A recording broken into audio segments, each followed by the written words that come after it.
با گذشت روزها و حتی هفته و ماهها ساکنان دهه‌های مرزی اسفره میگویند تأثیر منفی آن در روح و روانشان باقی میماند و احساس آرامی کل را ندارند.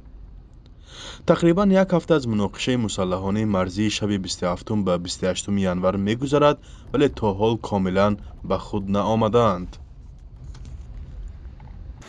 همه واسه که امیدیم که همینجا غربت خود چیزی گمه کشی بابا.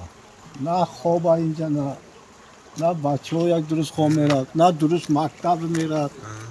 یعنی جنگ شده یک هفته که مکتب نمیرد بچه های ما. اینو خیلی یک کلام و یک گیزه برون بخواه یک نزولات بگیرم بخواه. ساکنان میگویند در این جنگ ها بیشتر جان و مال باشندگان و مردم عادی ضرر میبیند. با وجود رخداد مناقشه های چندین ساله بین دو منطقه هممرز و شاهدی شمار زیاد زخمیان و کشته شدگان، تاجیک تباران مقیم این محل جان در کف گرفته زندگانی میکنند. خلق آسایشته است. خلق چه گناه داره؟ خلق اینجا زندگی کرده گناهکار میشن. و همه میخواد که آسایشته باشه. این آدمای داشته یا ایوکاسه کرده نمیشه. برای ایوکاسه کردن ما همه اسرائیل باید 100,000 آیله 100,000 کجا میبری؟ وزارت کارهای داخلی قرقیزستان صبح روز 31 ینور خبر داد که وضع در مرز ولایت بادکند این کشور با تاجیکستان آرام است و مأموران پلیس بادکند یکجا با همتایان تاجیک خود وضع را در دهه‌های نزد مرزی دو کشور شبانه روزی نظارت میکنند.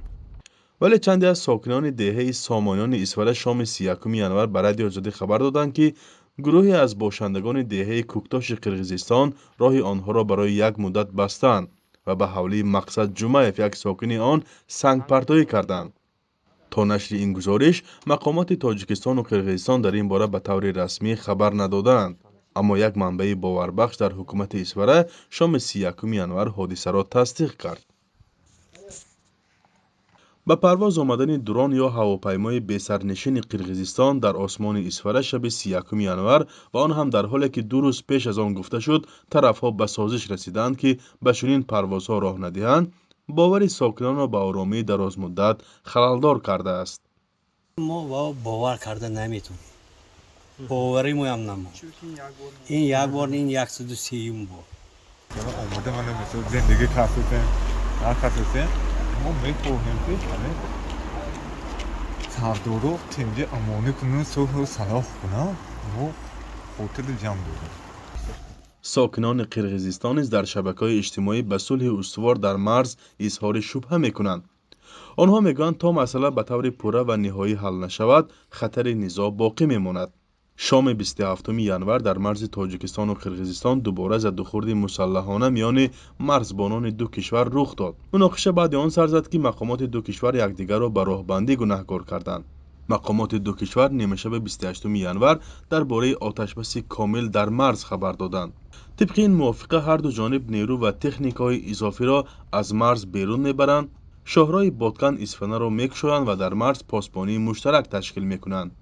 سبب مناقشه و دعوا و خونریزی در سرحد تاجیکستان و قرقیزستان نامعین ماندن بیش از 500 کیلومتر خط مرز است. دو طرف در مدت 30 سال نتوانستند در این مسئله به موافقه برسند. جنگ و دعوا هم اساساً برای زمین، راه و آب و منابع طبیعی سر میزند. فرزان محمدی، رادیو آزادی، شهر اسفره.